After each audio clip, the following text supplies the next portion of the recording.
makubwa kuliko haya, kama ulivyosema wewe mwenyewe ya kwamba kama tutakuamini tutatenda kazi kubwa na zaidi ya zile ulizozifanya. Na mwingine aliposhangaa kwamba umemwambia kwamba ulimuona akiwa chini ya mtini, ulimwambia kwamba sistaajabu kwa sababu umesema umeona chini ya mtini, kwa sababu ataona makubwa kuliko haya. Na mimi naendelea kuamini kwamba umetuweka katika nafasi ambayo tutaona makubwa kuliko haya. Ninaomba Mungu kila mmoja mtie akili za kujua na kuelewa unasema nini. Kila mmoja ufahamu wake uone kule unakoona, ajue kile unachokifanya. Asitazame maneno haya katika udogo, yatazame katika upeo mkubwa na katika ukubwa mwingi sana. Asante kwa sababu jioni ya leo tena utakuwa pamoja na sisi. Utanijalia kuliambia kanisa mapenzi yako na utaridhia kuomba kwetu katika jina la Yesu. Amen. Amen. Amen. Amina. Bwana Yesu Kristo asifiwe. Amina. Asanteni kwa wale ambao umeshuhudia, na najua wengi wana mambo ya kushuhudia,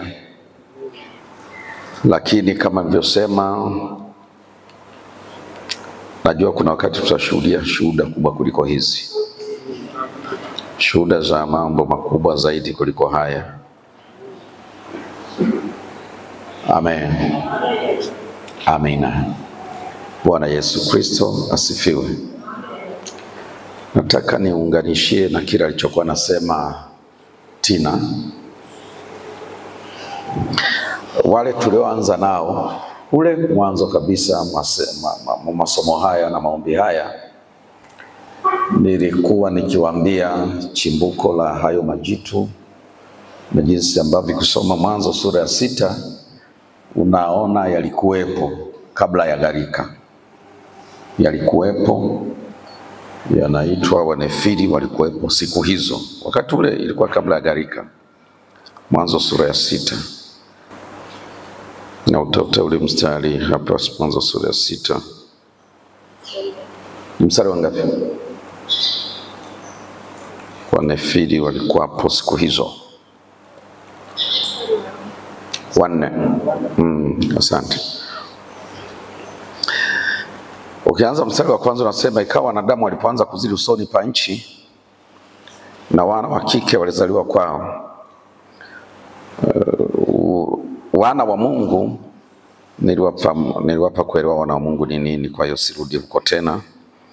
Waliwaona hao binti za wanadamu, au niseme tu kwamba kwa urahisi, wana wa Mungu walikuwa ni yale mashetani yaliyoanguka, yale mamalaika yaliyofuatana na shetani kwenye anguko. Waliitwa wana wa Mungu. Kwa sababu malaika walijulikana pia jina lao lingine lilikuwa linaitwa wana wa Mungu. Soma katika Ayubu sura 38 unakuta hilo. Mungu akimchallenge Ayubu kwamba ulikuwepo wakati unaweka misingi ya dunia, wakati wana wa Mungu walipoimba kwa pamoja. Wakati huu hakuna mwanadamu ameshaumbwa, walikuwa ni malaika. Lakini pia ukisoma Ayubu sura ya 1 na kati ya 1 au ya 2 unakuta Biblia inasema wana wa Mungu walikuwa wamekusanyika mbele za Mungu, halafu shetani naye akaenda. Halafu Mungu akamwambia umetoka wapi? Akasema ni katika kuzunguka huku na huko duniani. Hiyo kimaanisha hayo mazungumzo, hicho kikao cha Mungu na wana wa Mungu hakikuwa duniani, ila shetani alienda kuzunguka duniani, baadaye akaibukia huko ambapo Mungu yuko pamoja na wana wa Mungu. Ili naongelea habari ya wana wa Mungu katika maana ya malaika. Haleluya. Kwa malaika walioanguka ndio waliojitwalia, kwa sababu wana uwezo wa kutwaa miili ya kibinadamu. Kama niliwaambia mifano rahisi, walikwenda kwa Sodoma kwa Lutu, wakaingia kama watu na watakasema waleteni tu, lakini walikuwa malaika. Walienda kwa Ibrahimu wakala na nyama kabisa na maziwa akanywa. Bwana Yesu. Malaika wanaweza kuchukua maumbile ya watu, na akawa mtu na kala chakula anachokula watu na kadhalika, lakini ni malaika. Hayo ni kwenye Biblia, yale ya watu tu wanaotusimulia. Alikuja kwangu kama mzee, kakaa wiki nzima tukaishi naye, na umeona maskini, kumbe alikuwa ni malaika. Hizo shuhuda mmeshazisikia. Anakuwepo, anaenda nyumbani kwa mtu kabisa, naishi hivyo, mtanadhani kama mtu tu kama maskini anakasaidia, baadaye kanatokea kumbe kalikuwa Bwana Yesu sasa. Kanakaa usiku kadhaa kanakula. Tunakwenda pamoja na bafuni, kanaenda kanaoga. Bwana Yesu sasa. Lakini hayo tuyaache ya watu wanayosimulia, tuende yale kuja kwenye Biblia. Yale ndio tunaweza kuyategemea zaidi kama kuyajengea mafundisho. Haleluya, watu wa Mungu. Kwa hiyo hao walikuwa wanatengeneza hybrid ya kizazi. Lengo lao, hawa ndio waliochafua dunia mpaka ule mstari wa ngapi ule wa 12 unasema, Mungu akaiona dunia na tazama imeharibika, maana kila mwenye mwili amejiharibia njia yake duniani. Dunia ilifikia mahali fulani imeharibika totally, kwa sababu wale jamaa walijichanganya, kukatokea hybrid ya watu, japo kwa si wote, watu wengine wa kawaida walikuwa, lakini ule maambukizo wa nguvu ya roho ile uliwaambukiza hata wale ambao bado ni binadamu wa kawaida. Haleluya, kila mtu akaharibika, dunia nzima ikaharibu, na kila mtu akawa amejiharibu njia zake, wote. Lakini bahati nzuri Mungu anajisaziaga mabaki. Nuhu alibakia mmoja, lakini dunia yote wakati ule ilikuwa imeharibika, kwa sababu hata wale ambao walikuwa hawajawa na mbegu ya yale majitu waliingiliwa na maambukizo wa roho za yale majitu. Unajua roho ndio maana tukawa tunapiga anga. Kuna siku tuliomba kusafisha anga. Roho zinaweza zikakaa kwenye anga namna hii, watu wakajikuta wameharibika. Watu wakaanza kwa ukorofi wote. Unashangaa ukorofi unatokea wapi? Kumbe kuna namna fulani, namna hali ya ulimwengu wa roho iliyowazunguka imeshakamatwa na ile nguvu. Kwa watu wote walijikuta wameshakuwa influenced na ile nguvu ya ulimwengu wa roho ule walioko mahali pale. Ndio maana unaweza kukuta kuna eneo lingine uasherati ni mwingi, ukitoka mahali ukaenda lingine unakuta ulevi mwingi, ukienda maeneo mengi unakuta uzinzi mwingi, unakuta mahali pengine ujambazi. Wanaelewa kabisa ujambazi hapo, kwa sababu kuna hiyo kitu ya ulimwengu wa roho. Kwa ndio maana tunafanya maombi ya kusafisha anga la kiroho. Haleluya. Kwa sababu ukishakaa kwenye anga ambalo limetekwa na nguvu, hata kama ulikuwa mtakatifu unaisha.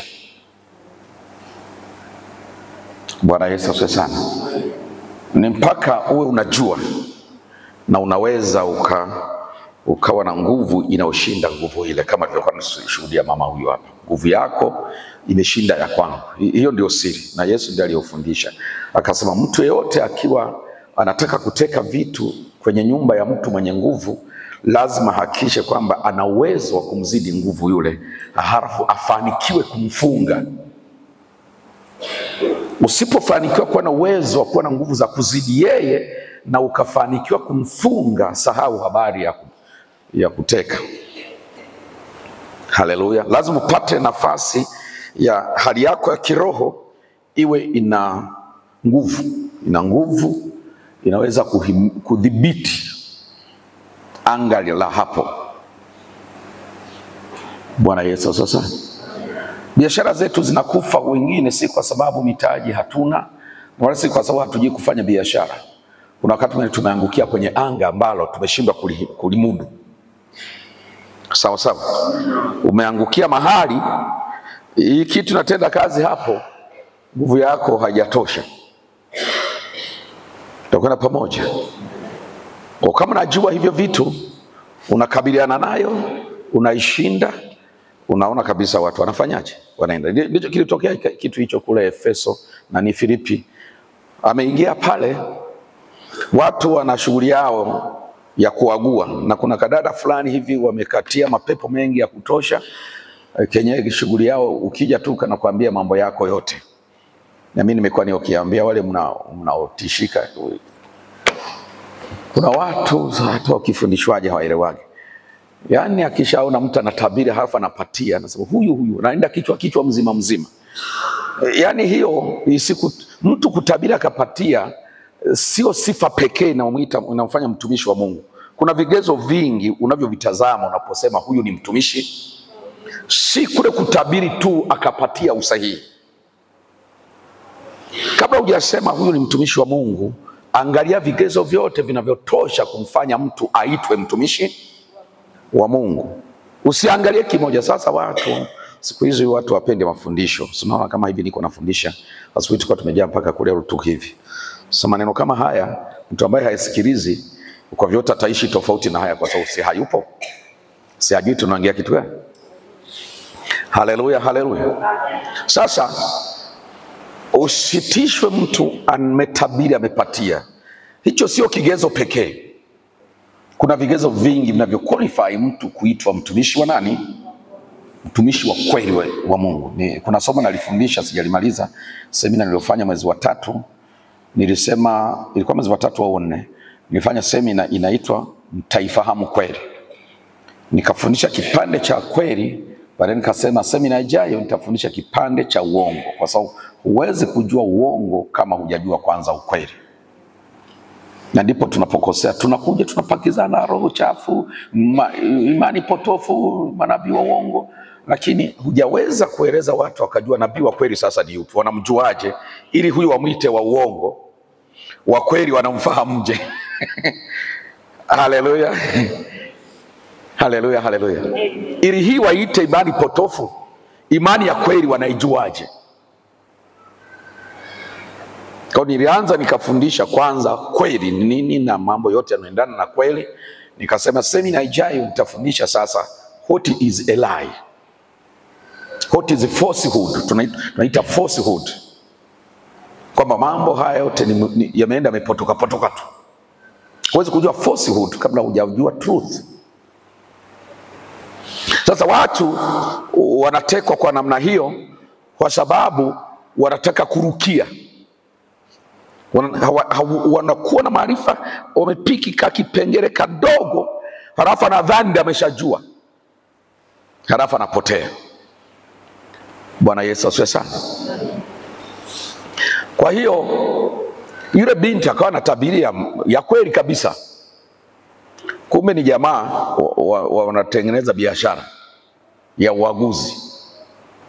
Lakini kale kanapatia, yani kakikuona akahitaji utambulisho, kana kujua umetoka wapi na unafanya nini. Haleluya. Kakija kuona tu kana kujua wewe umetoka wapi na shughuli yako ni nini, uhitaji kukasimulia. Sasa wale asante Bwana, asante Bwana, umeniona. Haleluya. Wangesema kamewaona. Lakini Paulo anaelewa, kakamsifia kweli, kanawaambia na watu wamfuate kabisa, tena wamsikilize. Wewe shetani anashauri watu kukusikiliza, na wewe ni mhubiri, si utasema huyu ni roho wa Bwana. Unahubiri halafu shetani hakupingi, anakualikia na mkutano kabisa. Si mnaelewa ninachoongea? Yule pepo anaalika watu kumsikiliza Paulo, na Paulo ni mhubiri wa Injili. Na pepo anasema jamani, hao wanahubiri habari njema ya wokovu. Sasa huyu utamkemea, sitamwambia tena unje kwenye mkutano na utakuwa asha.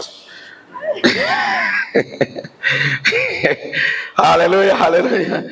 Bwana Yesu asifiwe sana. Lakini Paulo anaelewa kigezo sio kimoja. Vigezo lazima viwepo vinavyotosheleza kutambua huyu mtu ana roho wa Mungu. Hii roho inayosema ndani mwake ni roho ya Mungu, na yeye mwenyewe ni mtu wa Mungu. Bwana Yesu asifiwe sana. Ndio maana ni muhimu sana kujifunza. Kukaa darasani ni muhimu zaidi kuliko chochote kwenye hii safari ya wokovu. Wengine wanaamini miujiza zaidi, wanataka miujiza na nini. Mimi sipingi miujiza, kwa sababu hata mimi mwenyewe naombeaga watu na wanapona, wanapata miujiza na kadhalika, na wengine walikuwa wanashuhudia hapa. Lakini issue si hiyo. Issue sio hiyo. Jambo kubwa, uwe ni mtu unaweza kuwa na bidii ya kukaa darasani, na ukijifunza uhakikishi unaelewa. Nilishawafundisha na nitafundisha siku nyingine tena kitu kinaitwa mfano wa mpanzi. Ni kuonyeshe hasara ya kutoelewa. Leo asubuhi kwenye Sunday School, wale mliowahi, tulikuwa tunajadili somo lililowahi kufundishwa mara nyingi. Mimi nimeshalifundisha hapa kanisani mara 2, Zefrin amelifundisha mara 1. Somo linaitwa madhabahu. Nimesikiliza majibu watu wa mjadala, nikagundua kumbe tunafundishaga watu hawaelewi. Haleluya. Watu hawashiki kabisa yani tunachofundisha. Bwana Yesu Kristo asifiwe sana. Haleluya. Jitahidini mkijifunza muelewe. Mfano wa mpanzi unatufundisha hasara ya kujifunza halafu sielewe. Biblia inasema ukimaliza umekaa kwenye darasa kama hili umesikiliza halafu hukuelewa. Biblia inasema anakuja yule mwovu anachukua kile kitu ulichokuwa umesikiliza. Na mahali hapo kanyagia ni kwenye kutokuelewa.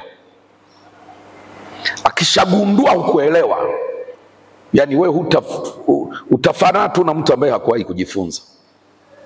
Leo naongoza mahaya maombi, lakini yanaambatana na mafundisho fulani. Usipoelewa haya mafundisho, hata namna yako ya kuomba hayo maombi haitaenda kama hivyo kuimelengwa. Ni mpaka kwanza uwe umeelewa. Kwa Yesu akasema mtu akisikiliza neno la ufalme halafu asielewane nalo, mara huja yule mwovu akachukua lile neno lilokuwa limepandwa ndani yake. Bwana Yesu asifiwe sana. Kwa ni kuhakikisha unakuwa makini kuelewa. Na kuelewa, research zinaonyesha, utafiti zinaonyesha, nikikufundisha kama hivi nakufundisha wewe, sijakupa nafasi ya kuchangia tukajifunza kwa namna mjadala, unaweza kushika 10%. Na hiyo ndio inafanyika kule shuleni tunakosoma. Walimu wanatufundisha, na mara nyingi labda huku shule za sekondari na msingi, vyuo vikuu mara nyingi kuuliza ni kuchache, hata notes hamna. Yenyewe ile haitwi kufundishwa, inaitwa kufanya mhadhara, ni lecture. Kule zinaitwa lecturing, sio teaching. Sasa lecturing, mhadhiri anakuja tu anaongea, kama kuna slide za kuonyesha na pitisha haraka, imeisha meenda. Mambo ya notes, utaandika utatengenezaje notes, utafanyaje, ni wewe. Sasa ufundishaji wa namna hiyo kwa kawaida unaweza kuelewa 10%. Bahati nzuri hii ya kwangu ni teaching zaidi, sio lecturing. Nafundisha zaidi. Lecturer hafanyi hivi ninavyofanya, anapita haraka. Yani ni speed. Wewe mwenyewe unaelewa, unaweza kuchanganyikiwa kama ni siku ya kwanza na ya pili ndio umeingia chuo. Unaweza kusema hivi hapa nitapenya hapa. Anavyoenda kama upepo, alafu kipindi kimeisha ameenda. Huna ulichokamata, huna ulichoandika, kama hujajipanga vizuri. Bwana Yesu asifiwe sana. Unaweza kubaki na 10% ya yale uliokuwa unasikiliza. Nini kinatusaidia baadaye tunafaulu? Ni kwa sababu tukitoka hapo, yale tusiyosikiliza tunaenda kuyarudia tena pole. Ndicho kinachofanya tunaelewa. Kwa nikikuuliza jana nilifundisha nini ukasahau, mimi sishangai kwa sababu najua huwezi kushika yote. Nitakulaumu kwa sababu huendi kurudia. Umeelewa vizuri? Sikulaumu kwa sababu hukuelewa, kwa sababu huwezi kushika yote wakati wewe hatakuwa tunajadili. Tukiwa tunajadiliana unashika kwa mengi, kwa sababu na wewe ulikuwa unachangia. Lakini tukiwa tujadiliani unaweza kushika vichache, vingine vinaweza. Lakini kinachotufanya baadaye mitihani nakuja tunafaulu tena wengine hata kwa 100%, ni kwa sababu tukishamaliza tunatoka tukuelewa, baadaye tunachukua muda wenyewe tunaenda kujisomea na kupitia upya. Sasa kanisani ndicho kinachotakiwa. Ukisikiliza uwe na hakika hujaelewa yote na hakuna atakayeshangaa. Lakini kwa nini uende kurudia? Umenielewa? Na hapo ndipo mnapoibiwa. Ili uelewe ulichosikia, lazima uende urudie.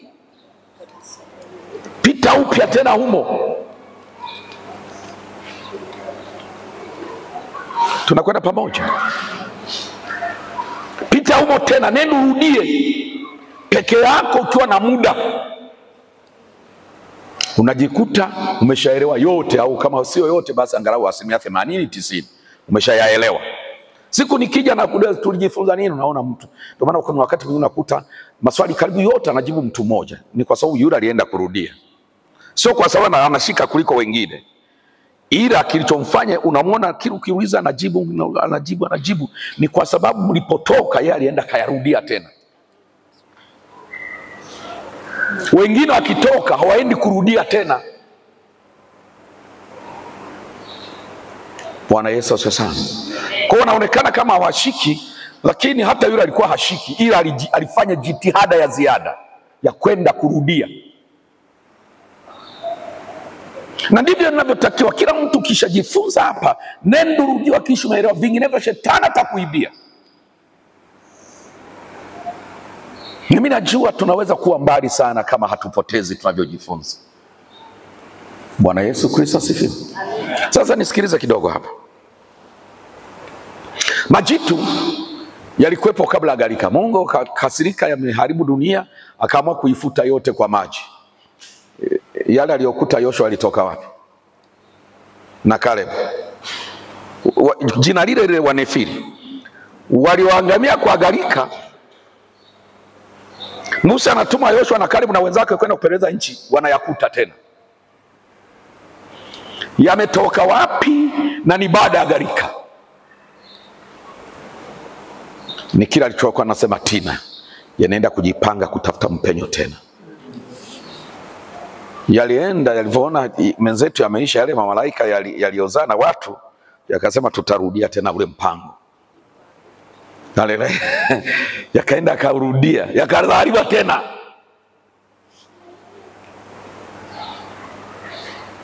Wametufuta kwa maji, lakini ule mpango tutaurudia. Yakaenda karudia tena, yakazalisha manefili mengine ya baada ya gharika. Maana yale manefili sio kizazi cha Nuhu. Hayatoki kwa Shemu wala kwa Yafeti wala kwa Hamu. Yani kizazi kingine.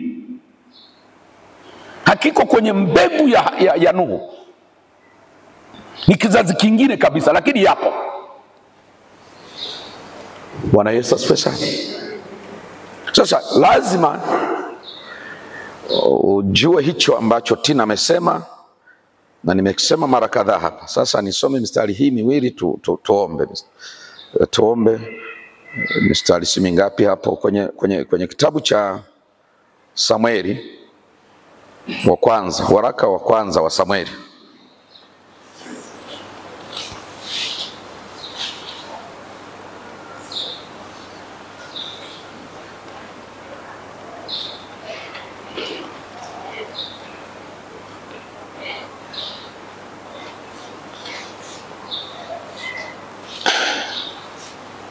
Nitasoma sura 13 mstari wa 19 mpaka mstari wa 23.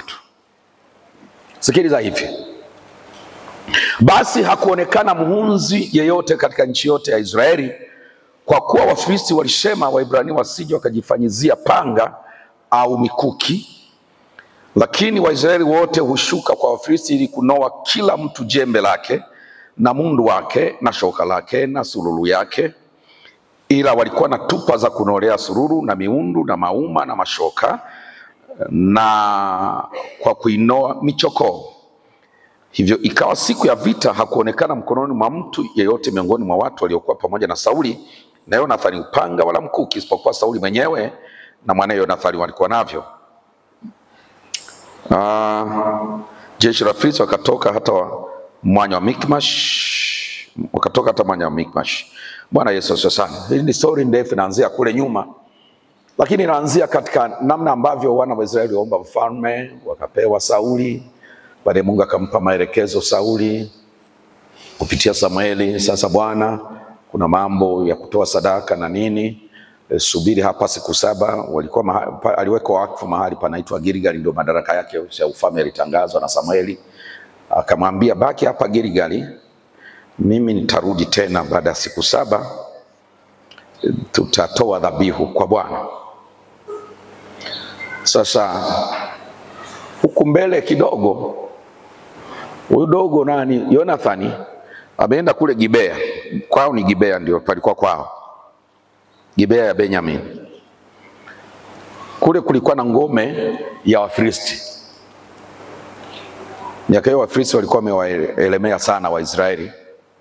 Kule Gibea ya Benjamin kulikuwa na ngome ya Wafilisti. Yonathani akaenda kaipiga, na alichukua watu 1000. Akaenda kaipiga ngome ya Wafilisti kule Gibea. Sasa Wafilisti wakakasirika, likaja jeshi kubwa. Magari peke yake yalikuwa ni 30,000, ukiacha watembea kwa miguu. Bwana Yesu sana. Wafilisti wakaja jeshi kubwa, na ukisema Wafilisti usisahau kwa sehemu kubwa. Unakumbuka tulisoma kwamba Yoshua akawamaliza Wanefili wote katika nchi, wakabakia waliokuwa Gaza na Gathi na wapi tena, na Ashdod, ambayo yote ni ile ukanda wa Gaza. Kwa sasa inaitwa yote ukanda wa Gaza. Hiyo miji ilikuwa inaitwa Ashdod, Gathi, yote ilikuwa eneo lile linaloitwa kwa sasa ukanda wa Gaza. Kwa ukisikia majeshi ya Wafilisti yamekuja yale kwa sehemu kubwa, yale ndio yalikuwa na kuaga viongozi wa jeshi. Hata kama kulikuwa na Wafilisti wanaotokana Wakanaani wa kawaida, lakini kwenye uongozi wa jeshini yale majemadari yalikuwa na kuaga yale. Ukisikia jeshi la Wafilisti limekuja enzi hizo, kwa sehemu kubwa hasa majenerali wale viongozi wakubwa wa jeshi yanakuaga yale, maana alikuwa anaishi huko. Gathi ndio sendo Goliath alikuwa anatokea Gathi kule. Sasa Wafilisti wamekuja jeshi kubwa, wale wenye magari peke yao 30,000. Achia mbali wanaotembea bila magari wale. Jeshi kubwa sana likaja. Huyu Sauli akaona yanazidi kuja, watu wote wakaogopa. Wengine wakakimbia, wakaenda Gileadi kule, wakavuka Yordani wakaenda Gileadi kule, wakamtoroka. Alipoona watu wazidi kumtoroka, akaitisha ile naivera.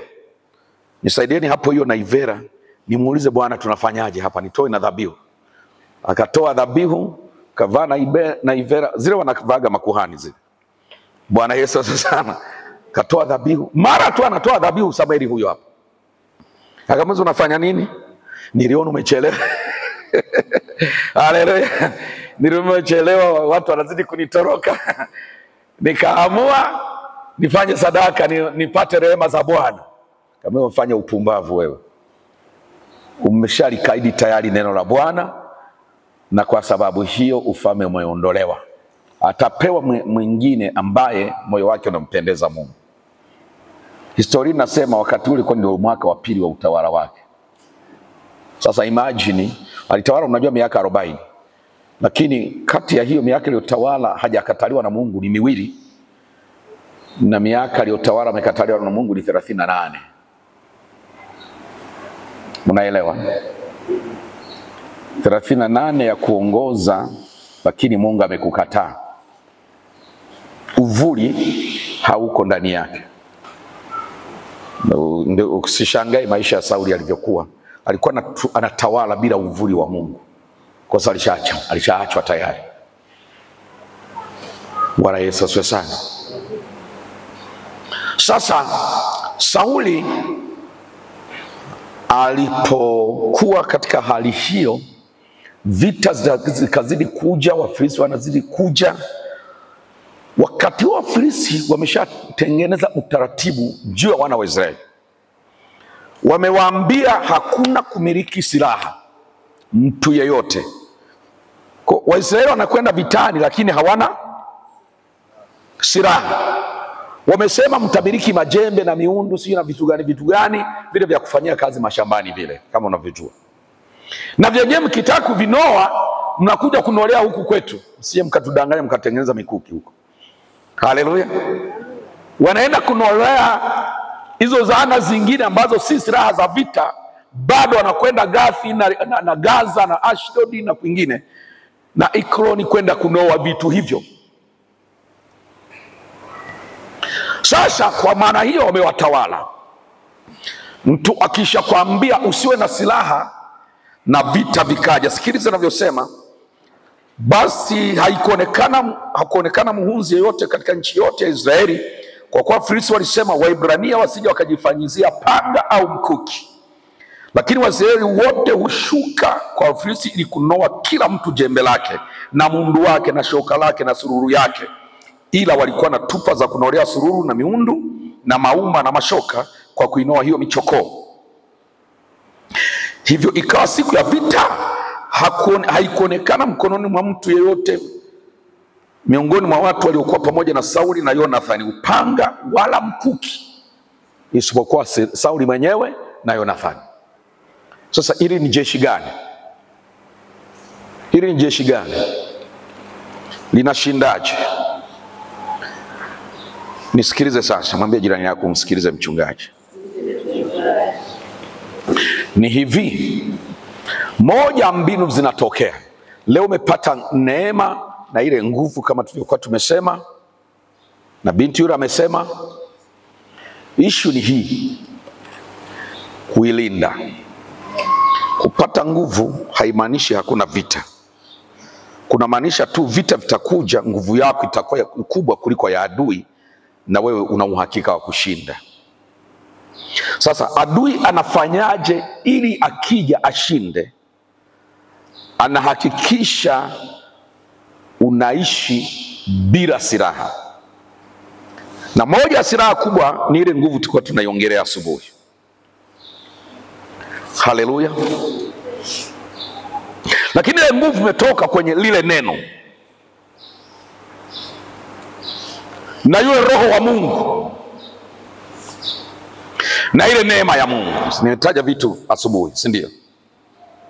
Ile nguvu inazaliwa kwa sababu ya ile neema ya Mungu iliyoko juu yako, kwa sababu ya lile neno na yule Roho ambaye amesababishwa kwa nguvu yake ile neno likanenwa. Kwa anachokufanya upoteze kwanza ni lile neno. Sawa sawa. Anakufanya upoteze lile neno. Kwa sababu ukipoteza lile neno umepoteza pia na ile nguvu. Bwana Yesu sasa anakufanya upoteze lile neno, anakufanya upoteze ile neema. Ukishapoteza hivyo vitu viwili, lile neno na ile neema, maana yake kwenda Efeso sura 6 inasema kushindana kwetu si juu ya damu na nyama, bali juu ya falme na mamlaka na wakuu wa giza hili na majeshi ya pepo wabaya katika ulimwengu wa nini? Wa roho. Kwa hiyo vaeni silaha zote za Mungu mpate kuweza kushindana siku ya uovu, na mkisha kutimiza yote kusimama. Basi mameni hali majivika nini? Orodhesha sasa. Dirii ya haki kifuani mwenu, ngao ya imani, chepeo ya wokovu. Chepeo mnajua ni nini? Helmet. Chepeo ni helmet, inavaliwa kichwani, ya zile kofia za chuma za vita. Watu wanajeshi wakiwa vitani, kofia wanazovaa zinakuwa za chuma. Haleluya. Ngao ya imani inakukinga mishale ya adui sikupate. Haleluya. Na nini tena? Dirii ya haki inaitwa breastplate. ni kichuma fulani na kivaa kifuani kukukinga kifua hivi. Mishale ikija usipige moyo na kifua chako kinakuwa salama. Ngao inakaa hapo, unaishika mkono mmoja umeshika silaha. Kwa unapopigana unaendaga hivi. Kwa kawaida vile vita vya zamani walikuwa huendi umenyoka hivi. Unatembea hivi kwa sababu umekinga ngao kwa namna hii, halafu mkuki wako upande mmoja. Unarusha mkuki lakini hakikisha huku umefanyaje? Umezuia na ngao. Lakini kifuani lazima uwe na chuma umekivaa kifuani, inaitwa nini? Diri. Ile ni kuzuia hii eneo liwe salama. Kichwani umeshaweka chuma tayari, lakini kifua lazima ukilinde. Maana ndio moyo unakaa hapo. Bwana Yesu asifiwe sana. Anaongelea mkijifunga viunoni nini? Kweli. Halafu kwenye miguu mevaa nini? Utayari tunaopata kwa injili ya amani. Kwa sala zote na maombi mkisali kila wakati katika roho. Kwa unaona hata ukifanya ukishapoteza lile neno, ukapoteza yule roho, ukapoteza ile neema, huna namna, utafurukuta. Mambo ya imani yanakupotea tu. Hayo yani yanaondokaga tu. Mambo ya haki yanaondokaga tu. Utayari unaondokaga tu. Yani hivyo kwa unabaki ni askari, huna silaha, halafu vita inakuja. Ndicho ninachokisoma hapa. Wafilisi ambao kwa sehemu kubwa walikuwa ni Wanefili, wakawafanya wasiwe na silaha ila waende vitani. Wasiwe na silaha lakini vita inakuja. Na ndicho kinachowapata Wakristo. Tungekuwa mbali, Mungu anafanya mambo makubwa, lakini tunafika mahali fulani hatuna silaha. Vita zinatukuta hatuna silaha. We cannot fight. Hatuwezi kupigana, hatuna silaha. Imani tumeshapoteza, maombi tumeshapoteza, neno tumeshapoteza, ujasiri tumeshapoteza. Yani hatuna kitu. Haki tumeshapoteza. Unakuta tu sana wachawaza, hivi nimekosea nini? Hivi nilimkosea nini Mungu? Maana wala huoni kama haki ya Mungu bado iko juu yako. Sawa? Kwa vita inakuja, sana unachoona ni guilty, hatia.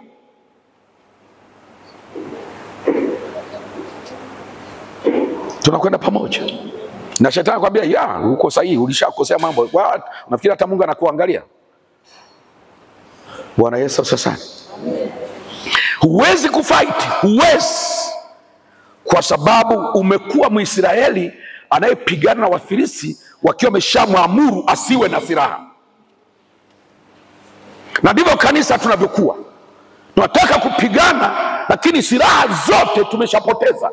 Hatuna maombi tena, hatuna neno tena, hatuna ibada tena, hatuna utakatifu tena, hatuna imani tena, hatuna haki tena, hatuna utayari tena. Yote vimepotea na vita inakuja.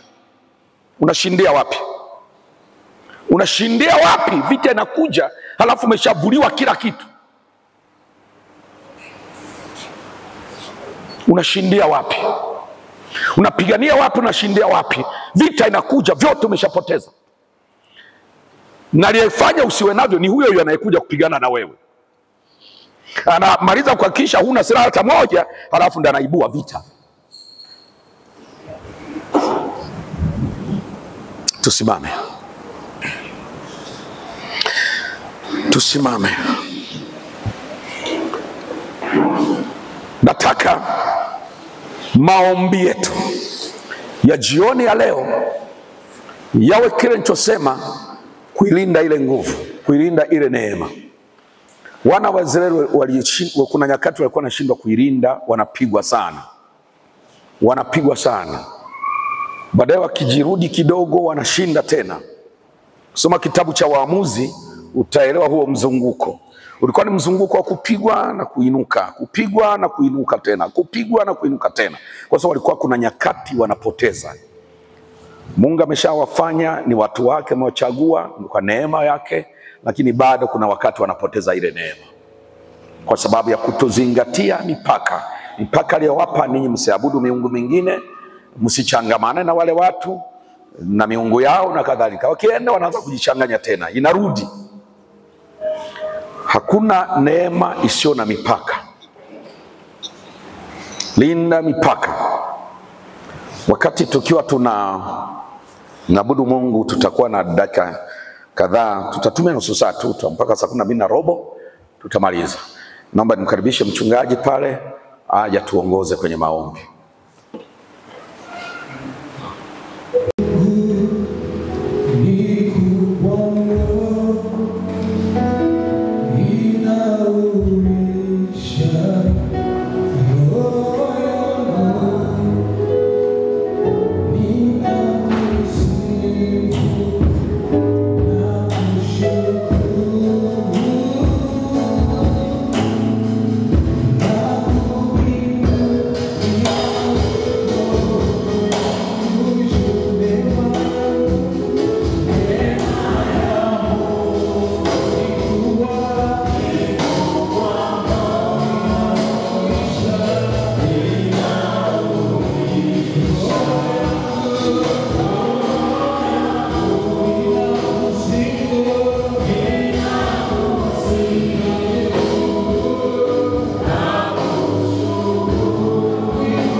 Neema ambayo walipoiona, walipoiamini ikawavusha.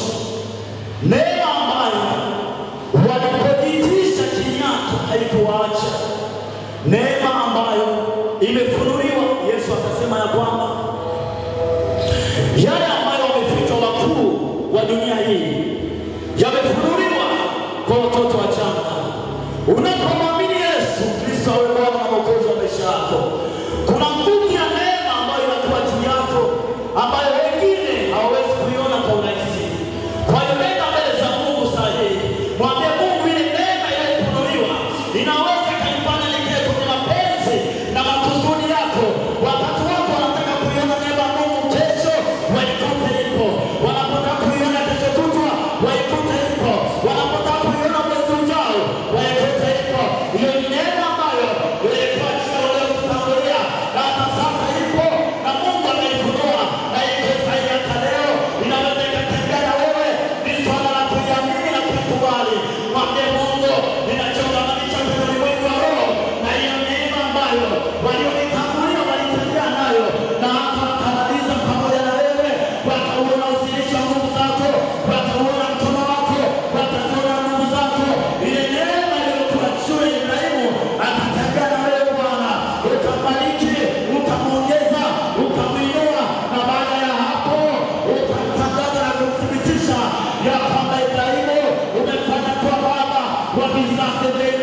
Mwambie Bwana, ninatamani leo hiyo neema iwe juu yangu, kwa sababu mimi ni uzao wa Ibrahimu, na wewe ukasema mimi ni uzao wa Ibrahimu ambaye ni rafiki yako. Katika jina la Yesu nina mbele za Bwana, mwambie mimi ni rafiki wa Ibrahimu, ile imani uliyompa Baba, ninaomba unipe. Wewe ni rafiki wa Ibrahimu ambaye ni baba wangu, baba yangu wa imani. Kwa sababu hiyo Bwana, ninaomba hiyo neema iwe juu yangu leo katika jina la Yesu na kwa damu ya Yesu Kristo wa Nazareti aliye hai.